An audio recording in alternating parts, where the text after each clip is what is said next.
నాకు సపోర్ట్ చేసిన వాళ్ళు ప్రతి పర్సన్కి, అండ్ ఈ టైంలో రాత్రి 12లోకి వచ్చిన వాళ్ళు ప్రతి పర్సన్కి కోటి కోటి ధన్యవాదాలు.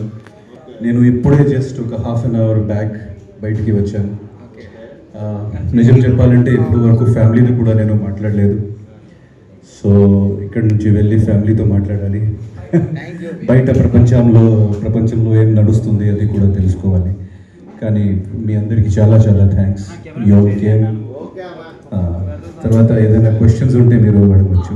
ప్రాబ్లం లేదు.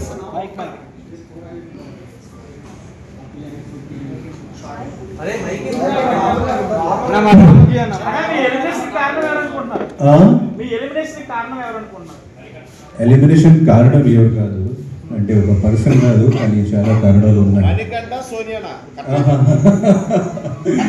నేను ఆ పాలిటిక్స్, ఆ రాజకీయం ఆల్రెడీ వదిలేశాను. సో ఇక్కడ మళ్ళీ అది ఎందుకు, కానీ చాలా కారణాలు ఉన్నాయి. ఒక కారణం కాకుండా చాలా కారణాలు ఉన్నాయి. 4 వీక్స్ ఉంటే చాలు సోనియా వెళ్ళిపోవచ్చు మీరు అంది కదా.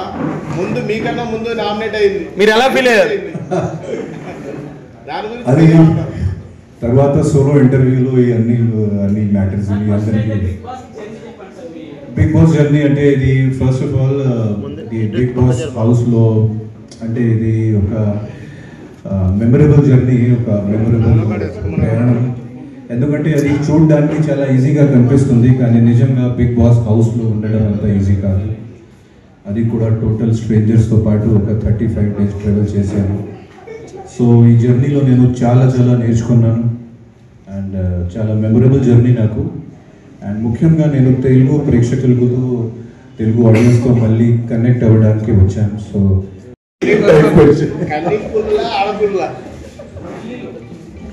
మీ అందరు చూడాలి. పృథ్వీ చాలా జెన్యున్ పర్సన్, ఆవేశం పృథ్వీకి ఎక్కువ.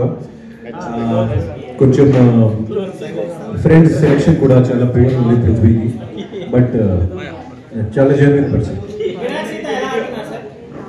సీత గారు ఇప్పుడు కొంచెం డౌన్ అయిపోయాడు, ఎందుకంటే ఫస్ట్లో ఉన్న సీత గారు మళ్ళీ సేమ్ సోనియా గారు లాంటి సీత గారు కూడా ఆ ప్రెషర్స్ వల్ల, ఆ క్యాప్టెన్సీ, ఆ చీఫ్లో ఉన్న పొజిషన్ వల్ల సీత గారు కూడా she's forgetting what she is. So Aditya గారు ఒక్క క్వశ్చన్, ప్రేరణ గారు మిమ్మల్ని నామినేట్ చేసినప్పుడు మీరు మంటల్లో చేంజ్ పెట్టారు. అది ఒక ఫ్రాంక్గా నాకు 2 రిగ్రెట్లు ఉన్నాయి నేను బిగ్ బాస్ హౌస్లో. ఎందుకంటే మాకు ఒక బాధ్యత కూడా ఉంది. మాకు చూసి చాలామంది బయట నేర్చుకుంటారు చాలా చాలా విషయాలు.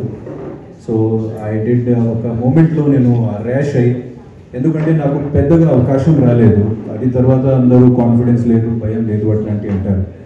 సో అది ఒక సెకండ్లో నాకు కాన్ఫిడెన్స్ కూడా ఉంది, నాకు భయం కూడా లేదు. అది చూపించడానికి కోసం నేను ఆ మంటలు చేపట్టాను. I regret that. ఇంకోటి, నేను శేఖర్ భాషకి చాలాసార్లు నామినేట్ చేశాను, అది కూడా నేను ఒక తప్పు చేశాను. నబీల్, సీత, పృథ్వీ, మణికంఠ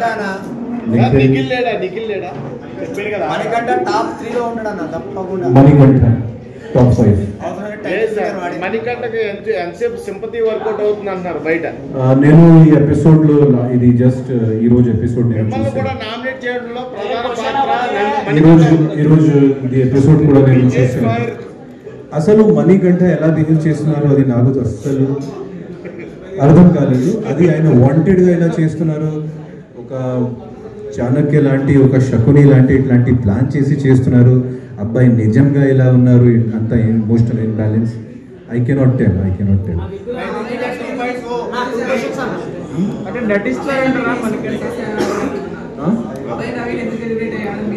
అభయ్ నవీన్, అవును, అభయ్ నవీన్ గారు అక్కడ బిగ్ బాస్ హౌస్లో కొన్ని రూల్స్ ఉన్నాయి. సో ఆ రూల్స్కి అభయ్ నవీన్ గారు చాలాసార్లు బ్రేక్ చేశారు. అంటే ముఖ్యంగా మనము బిగ్ బాస్ హౌస్లో ఉన్నాం. సో బిగ్ బాస్ హౌస్లో మనం బిగ్ బాస్ రూల్స్ ప్రకారంగా ఉండాలి. సో అభయ్ గారు అనవసరంగా బిగ్ బాస్ మీద అనవసరంగా చాలా మాటలు, చాలా ఇది చెప్పాడు. సో అందుకే బిగ్ బాస్